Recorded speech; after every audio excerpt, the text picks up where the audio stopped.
Assalamualaikum warahmatullahi wabarakatuh.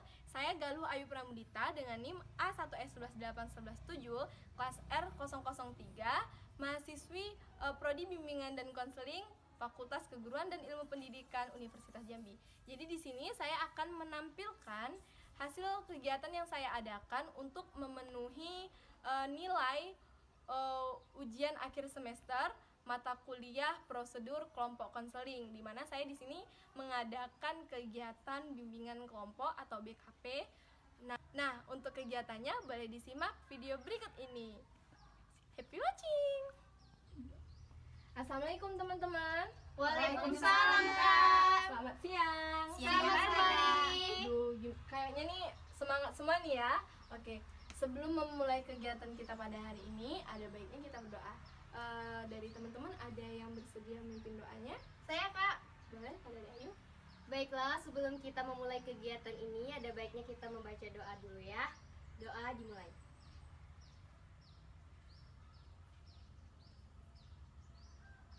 Doa selesai. Oke. Terima kasih kepada saudari Ayu. Nah, sebelumnya mau tanya nih, gimana nih kabarnya? Alhamdulillah baik. Baik ya. Puasa hari ini? Alhamdulillah puasa. Tapi kayaknya ada yang nggak puasa lah. Siapa ini yang nggak puasa?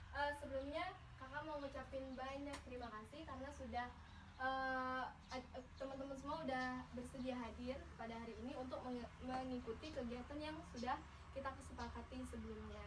Nah, hari ini kita akan mengadakan kegiatan bimbingan kelompok atau lebih singkatnya disebut BKP. Sebelumnya ada yang sudah tahu bimbingan kelompok itu apa sih? Saya, Kak. Siapa dulu nih? Terserah. Oke, Lisa dulu ya. Menurut saya bimbingan kelompok itu dilakukan oleh beberapa orang, 4 sampai 8 orang. Pintar, benar. Bimbingan kelompok itu biasanya seperti belajar bersama atau rapat dan lainnya. Oke. Ayu? Kalau saya benar yang dikatakan Lisa tadi, saya cuma mau mengkonsepkan dari semua penjelasannya tadi. Dari penjelasannya tadi saya simpulkan bahwa bimbingan kelompok itu adalah bimbingan yang dilakukan secara berkelompok. Terima kasih. Ada pendapat lain? Bimbingan kelompok itu dilakukan lebih dari 1 orang. Lebih dari 1 orang, benar. Karena namanya bimbingan kelompok ya. Ada lagi? Nggak ada? Oke. Kakak rasa nggak ada. Jadi bimbingan kelompok itu adalah kegiatan yang dilakukan secara berkelompok dengan menggunakan atau memanfaatkan dinamika kelompok. Artinya apa? Di dalam bimbingan kelompok ini adanya interaksi satu sama lain, adanya saling mengeluarkan pendapat, ide-ide, saran, atau lain sebagainya. Sampai sini paham? Paham. Nah, di dalam bimbingan kelompok ada pemimpin kelompok. Siapa? Di sini pemimpin kelompoknya saya. Apa sih gunanya pemimpin kelompok? Di mana pemimpin kelompok ini menyediakan informasi-informasi yang penting atau membantu mengatur jalannya kegiatan bimbingan kelompok itu sendiri. Oke, sampai sini ada pertanyaan mungkin? Kakak, berarti bimbingan kelompok itu kata kakak tadi ada pemimpin dalam kelompok itu, berarti sama dengan moderator ya? Iya, benar, sama dengan moderator. Tapi nanti di sini bimbingan pemimpin kelompok itu hanya masuk bentar-bentar aja kalau misalkan pembahasannya itu sudah melenceng misalnya kayak gitu, atau ada hal-hal yang sekiranya ini belum selesai nih pembahasannya, nanti pemimpin kelompok akan ikut, atau bahkan pemimpin kelompok akan ikut andil dari awal sampai akhir kegiatan. Oke.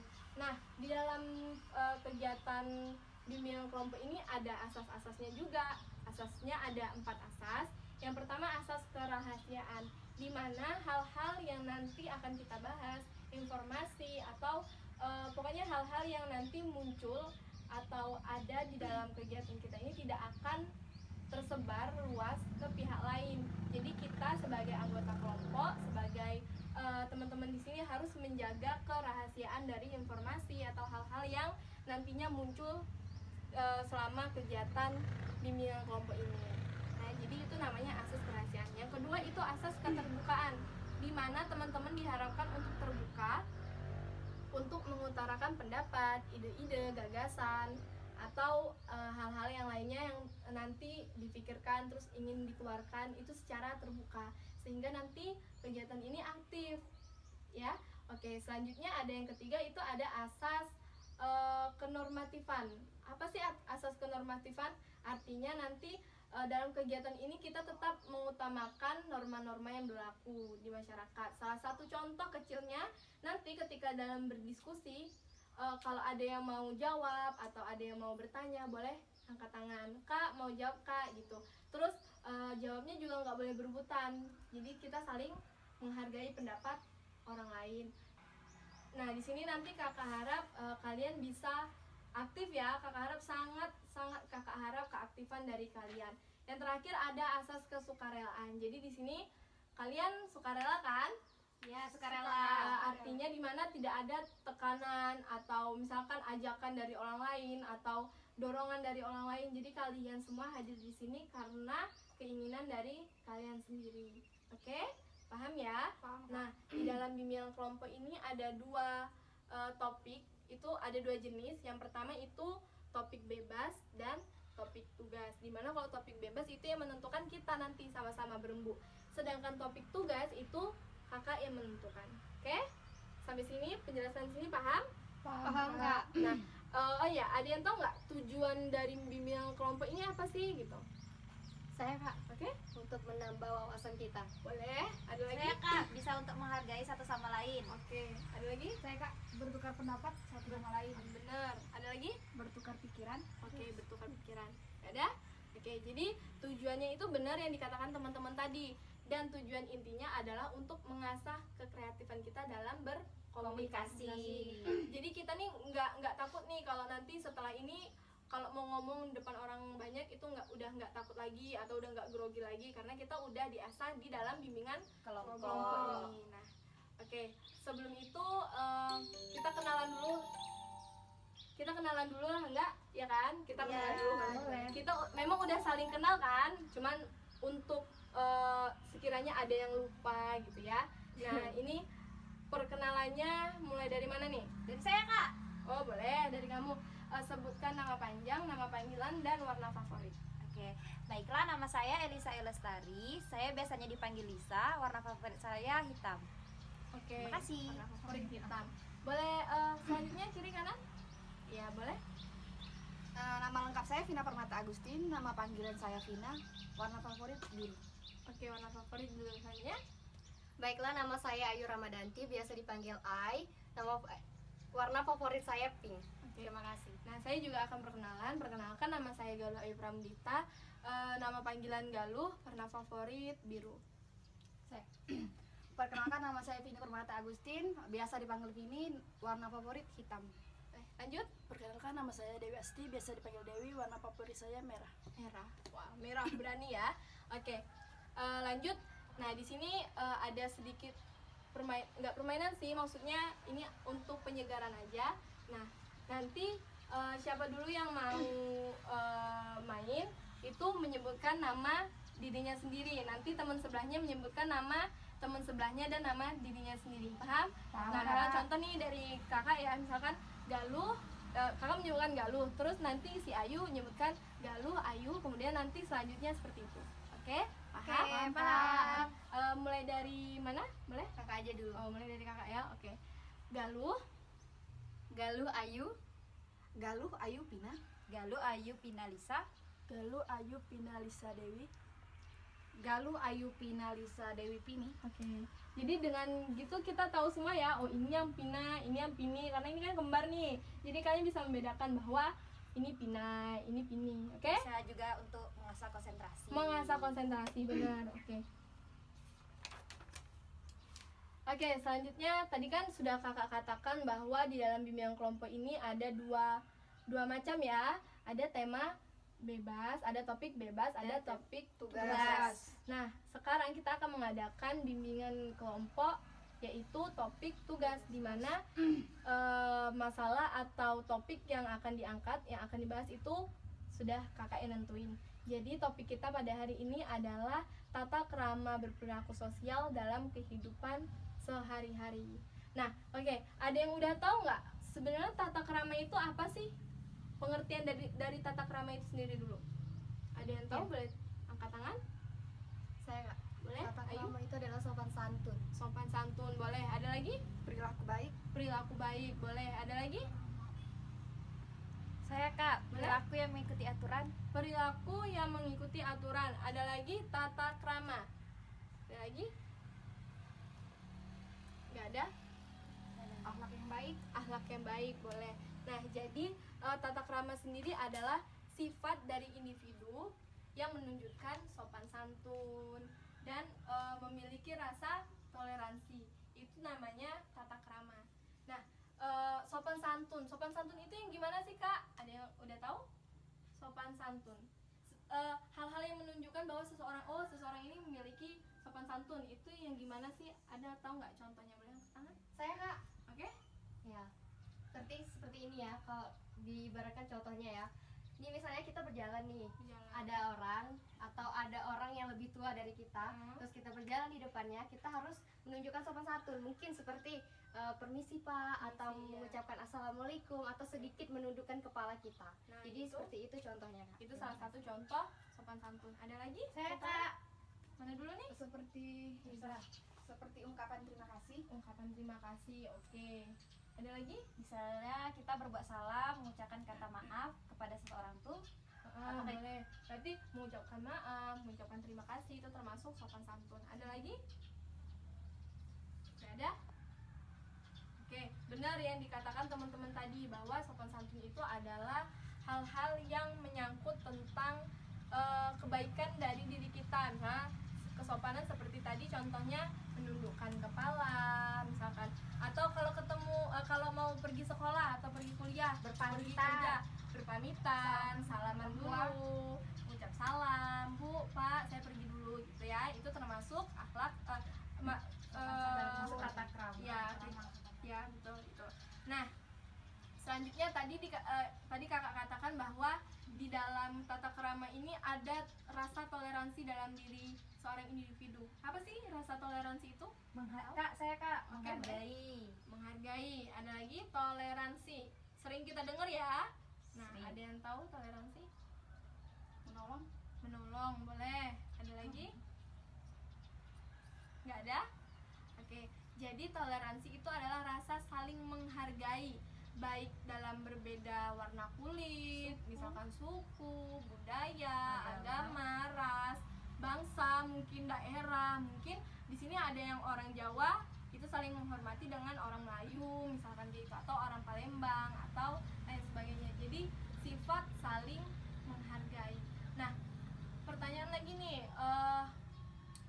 sebenarnya sifat tata krama ini penting nggak sih? Penting nggak dalam kehidupan sehari-hari? Ya Kak, penting banget Kak. Penting banget. Apa alasannya? Karena setiap orang itu pasti yang dinilai itu pasti sopan santunnya santun, dulu, iya, benar. akhlaknya dulu. Jadi kalau kita menilai orang pun, ya kita harus melihat dulu ini sopan atau enggak sih orangnya atau akhlaknya gimana gitu. Benar. Itu Kak. Oke, ada yang lain? Pendapat lain? Karena kalau pendidikan tinggi tapi nggak punya sopan santun atau akhlak yang baik itu nggak bagus juga. Ya, itu percuma ya. Ya. Nah, itu namanya itu apa tadi? Itu kita bahas apa tadi? Tata krama. Oh, nah itu adalah pentingnya tata krama. Oke. Nah, di sini apa sih yang mempengaruhi seseorang itu? Oh, ini punya sopan santun, ini nggak punya sopan santun, ini punya tata krama, nggak punya tata krama. Itu apa yang mempengaruhi? Faktor internal dan eksternalnya Saya, apa Kak. aja? Ada yang tahu? Saya Siapa dulu? Ayo, siapa Saya. dulu? Ayo. Biasanya Oke. dari keluarga bisa. Dari keluarga, pergaulan boleh, Lingkungan juga bisa. lingkungan juga boleh. Ada lagi? Bisa dari pribadinya sendiri. Pribadi sendiri, benar. Jadi udah dijawab semua ya, bahwa yang mempengaruhi tata krama atau sifat sopan santun dari seseorang itu adalah faktor internal dan eksternal. Dimana kalau internalnya itu memang bawaan lahir pribadinya sendiri bahwa dia adalah orang yang sopan santun. Nah, adapun pengaruh-pengaruh dari pihak lain, ada tadi siapa yang ngomong? Keluarga, didikan orang tua ya, didikan keluarga, didikan orang tua. Ada tadi yang ngomong pergaulan, teman-temannya nih, kalau teman-temannya nakal biasanya ikutan nakal. Kan ada peribahasa bahwa kalau berteman dengan orang yang menjual parfum maka kita akan Kecium wanginya. mencium wanginya. Nah, itu salah satu pengaruh. Ada juga tadi bilang lingkungan masyarakat misalkan. Ada juga pengaruh pendidikan. Nah, sebenarnya pendidikan itu tidak mendominasi, tapi setidaknya pendidikan itu bisa menjadi wadah untuk membentuk karakter seorang individu itu menjadi memiliki tata krama atau memiliki sopan santun.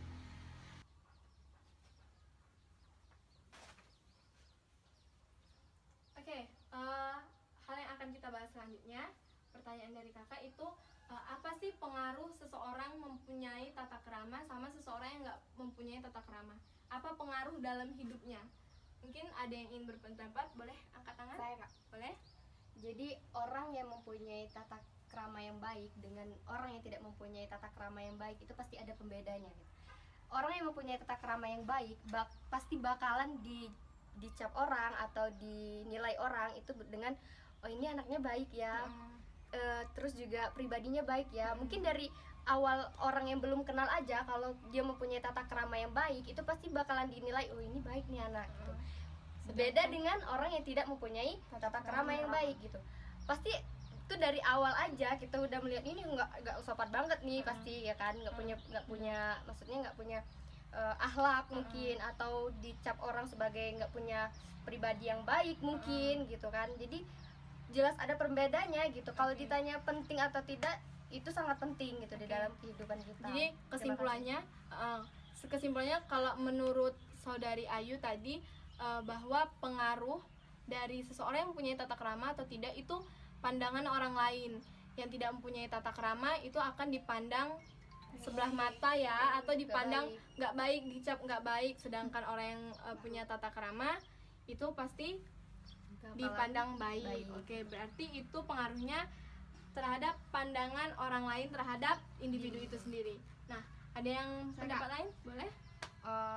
Perbedaan orang yang tidak mempunyai tata krama dan yang mempunyai tata krama. Yang mempunyai tata krama dia lebih dihargai, pertama, lebih disegani dengan orang, lebih dihormati karena kita segan dengan dia yang mempunyai tata krama.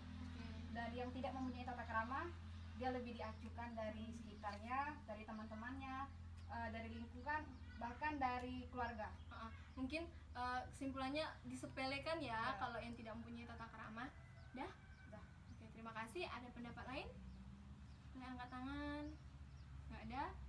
Nah, jadi tadi dikatakan sama saudari Ayu sama saudari Pini bahwa pengaruhnya itu yang pertama, kalau menurut saudari Ayu tadi, pandangan orang lain tentang diri kita, tentang diri individu itu sendiri. Kalau yang bertata krama baik akan dianggap baik, yang tidak mempunyai tata krama akan dianggap buruk. Sedangkan menurut Vini tadi, saudari Vini tadi, seseorang yang mempunyai tata krama akan lebih dihargai.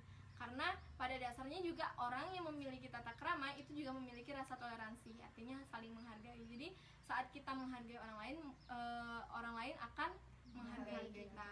Tapi tidak semua ya. Nah, untuk kalimat yang kakak sebutkan tadi bahwa saat kita menghargai orang lain, pasti orang lain menghargai kita juga. Ada yang setuju atau ada yang tidak setuju? Ada yang mau mengeluarkan pendapatnya tentang kalau kita menghargai orang lain, pasti orang lain menghargai kita. Ada yang setuju atau mungkin oh enggak kak, enggak semua, kalau kita menghargai orang lain juga belum tentu menghargai kita. Saya Kak. Mungkin saya hanya bisa memberikan sedikit pendapat ya. Jadi ketika kita berbuat baik gitu kan, ketika kita berbuat baik kepada orang lain, kita nggak harus mengharapkan kebaikan juga dari orang tersebut ya. Nah, itu salah satu bentuk tata krama. Ya, Nah, betul. secara tidak langsung tidak mengharapkan balasan kebaikan dari orang lain itu termasuk bentuk dari tata krama. Ada lagi? Gak ada? Pendapat lain gak ada? Ini kayaknya udah aus ya? Udah aus pada puasa? Masih Iya, Kak. masih telat puasanya? Insya Allah. Ada yang mau menambahkan? Mungkin nggak ada? Nggak ada ya? Nah, kakak rasa nggak ada. Ayo, mau menambahkan lagi? Oh boleh Kak. Oke, apa? Jadi kalau di dalam kehidupan kita itu harus mempunyai akhlak, mempunyai perilaku yang baik mungkin, karena di dalam hadis pun juga mengatakan kita harus berbuat baik gitu.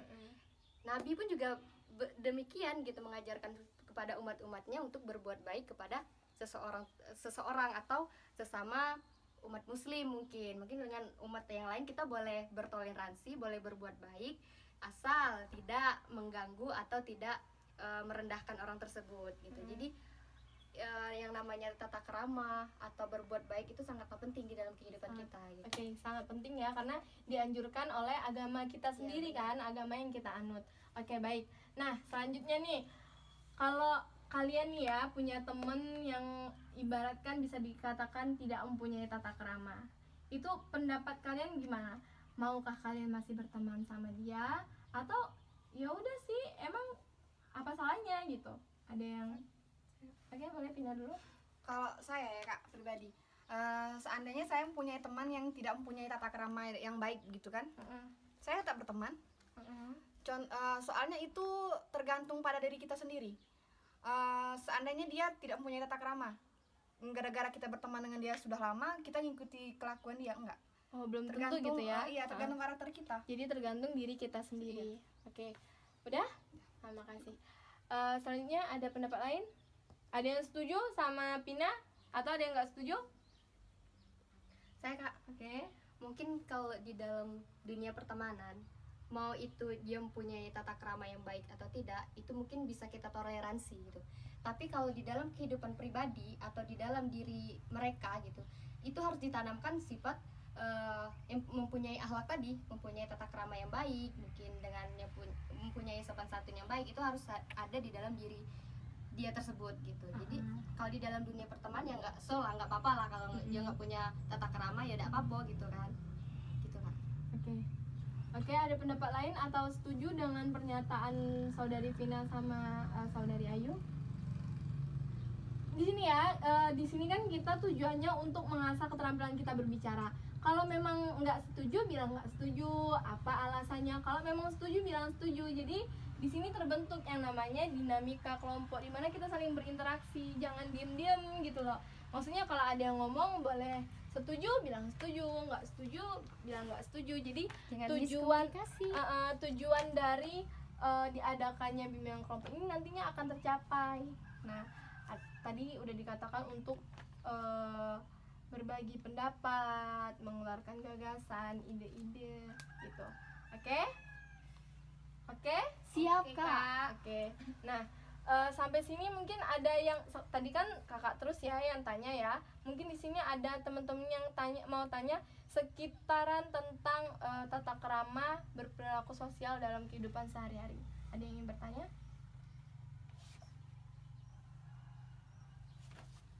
Nggak ada? Saudari Dewi tadi kok diem aja ya? Nah, tadi kan tujuannya untuk mengasah keterampilan berbicara. Boleh saudari Dewi ada yang ingin ditanyakan sekiranya? Saya kak, Oke. jadi seseorang itu penting nggak sih punya tata krama? Oke, pertanyaan saudari Dewi, seseorang itu sebenarnya penting nggak sih punya tata krama? Sebelum kakak yang jawab, ada yang ingin Saya, mencoba Kak. menjawab? Saya kak. Oke, boleh. Jadi pertanyaan Dewi tadi, apa tadi? Penting nggak sih? Penting nggak sih seseorang itu memiliki tata krama gitu? Kan sudah saya bilang tadi, tata krama itu sangat-sangat dibutuhkan, sangat-sangat penting di dalam kehidupan kita. Karena apa? Setiap orang itu pasti yang dinilai itu pertama sekali itu akhlaknya gitu. Terus juga sopan santunnya gitu. Terus juga kepribadiannya gitu. Pribadiannya baik atau enggak itu pasti dinilai terlebih dahulu sama orang lain gitu. Jadi intinya sangat penting ya. Sangat penting. Oke. Tapi balik lagi, tergantung pada diri sendiri, karakter. Iya memang Nanti dulu, kenapa itu? Alasannya apa? Gini kak ya, seandainya seseorang tidak mempunyai tata krama yang baik, terus dia berteman dengan orang sekitar yang punya tata krama yang baik, tetap tidak mempengaruhi dia mempunyai sifat yang tidak mempunyai tata krama dengan baik. Jadi Jadi intinya itu tergantung diri dia Oke. sendiri. Jadi intinya selagi Egois ya. selagi dia walaupun dia tidak mempunyai tata krama, tapi selagi dia tidak mengganggu atau mengusik orang lain, itu menurut Vina fine aja ya, berarti nggak masalah, tergantung dari diri kita sendiri. Oke, ada yang ingin menambahkan mungkin, ada yang berpendapat lain? Tidak kak, saya kak. Oke. Menurut saya katanya itu tidak mempengaruhi, tergantung kalau tidak selagi tidak mengganggu, walaupun tidak mengganggu, tergantung diri sendiri, tapi itu tetap dinilai tidak baik oleh orang lain, karena tata krama itu penting, udah ditanamkan dari dini, sejak kita lahir dari orang tua kita diajarkan tata krama penting kak. Dimanapun tempat kita kerja, kuliah, berteman, bergaul dimanapun, kalau tidak mempunyai tata krama yang baik, kita tidak akan bisa dihargai. Oke, jadi di sini kakak luruskan atau kakak simpulkan, jadi intinya benar yang dikatakan, tidak menyalahkan saudari Pina tadi, tapi memang yang namanya tata krama itu sangat penting, itu harus perlu digarisbawahin ya, perlu di stabilo warna merah, sangat penting dalam kehidupan sehari-hari. Setidaknya tidak usah memikirkan pendapat orang lain, keuntungan untuk diri kita sendiri aja dulu gitu loh. Kayak tata krama ini sangat penting, dimana kita akan terbentuk menjadi pribadi yang baik. Intinya itu. Nah, dari tanggapan Pini tadi bisa kakak simpulkan yang tadi ya, bahwa intinya itu tata krama itu sangat penting dalam kehidupan sehari-hari. Tidak peduli pendapat orang lain, intinya sangat penting untuk diri kita sendiri aja. Pengaruhnya untuk kehidupan kita, pengaruhnya untuk terbentuknya pribadi kita, apalagi untuk orang lain. Jadi intinya bermanfaat aja dulu untuk diri kita sendiri, baru bermanfaat untuk orang lain. Nah, sampai sini mungkin ada pertanyaan atau ada pendapat lain, atau sudah setuju semua? Setuju Udah ya, clear ya berarti ya. Nah, oke. Sejauh ini teman-teman semua udah paham? Paham, Kak. Dengan tema atau topik yang kita angkat hari ini, udah ngerasa tuntas belum? Atau masih ada pendapat yang belum keluar mungkin? Sudah tuntas kak. Sudah tuntas, Kak. Cukup ya. Alhamdulillah. Nah, oke. Di sini kakak mau tanya, dari dengan diadakannya kegiatan bimbingan kelompok ini, manfaat apa yang udah langsung kerasa nih? Perubahan apa yang langsung kerasa dalam diri teman-teman sekalian masing-masing? Oke? Yang tadinya saya ngerasa karakter diri sendiri asal tidak mengganggu orang lain itu baik, setelah ada bimbingan kelompok ini, saya ngerasa kalau memang tata krama itu penting. Oke. Berarti menambah wawasan ya. Agar mengasah karakter lebih baik lagi. Benar. Ada lagi pendapat lain? Gak ada? Oke. Jadi kakak rasa sekarang cukup ya. Semoga dengan diadakannya bimbingan kelompok ini kan baru pertama kali ya kita mengadakan bimbingan kelompoknya ini. Nah, kakak harap sudah ada manfaat yang dirasakan, misalkan sudah bisa berkomunikasi atau berbicara di depan halayak ramai. Kayak saudari Dewi tadi sebelumnya nggak berani ya, atau gimana? Grogi. Oh ya, sebelumnya grogi, berarti Dewi ini tipe orang yang grogi kalau ngomong di depan orang banyak. Nah, setelah adanya atau ikutnya kegiatan ini, kakak lihat perkembangannya ada, karena Dewi udah bisa atau udah mau mengutarakan atau udah berani mengutarakan pendapat, ide-ide, gagasan yang dirasa penting misalkan, atau udah berani bertanya, itu udah bagus banget. Nah, oke. Karena kalian tadi bilang cukup dan kakak rasa juga cukup, kakak apresiasi, kita beri apresiasi untuk kita semua untuk kegiatan pada hari ini. Nah, semoga kegiatan pada hari ini manfaatnya terasa untuk diri kita dan diri orang lain, terutama mengenai tata krama tadi sesuai dengan tema atau topik yang kita angkat. Oke, sebelum kita akhiri, ada baiknya berdoa dulu. Ada yang ingin mimpin doa atau Ayu tadi? Balik ke Ayu. Ayo boleh mimpin doanya. Baiklah, setelah kita mengikuti kegiatan ini, ada baiknya kita berdoa semoga ilmu yang kita dapat pada hari ini diberikan keberkahan oleh Allah Subhanahu wa taala. Berdoa dimulai.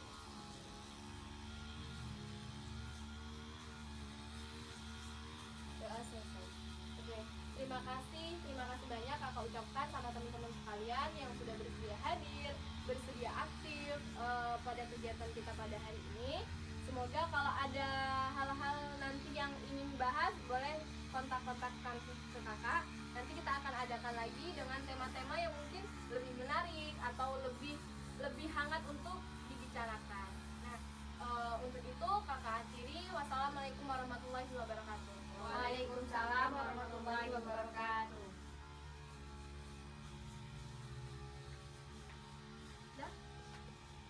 Nah, itu tadi kegiatan yang sudah saya laksanakan dengan teman-teman saya. Semoga video tadi dapat menambah referensi dan bermanfaat bagi teman-teman sekalian. Atas kurang dan lebihnya, saya mohon maaf. Saya akhiri. Wassalamualaikum warahmatullahi wabarakatuh. See you.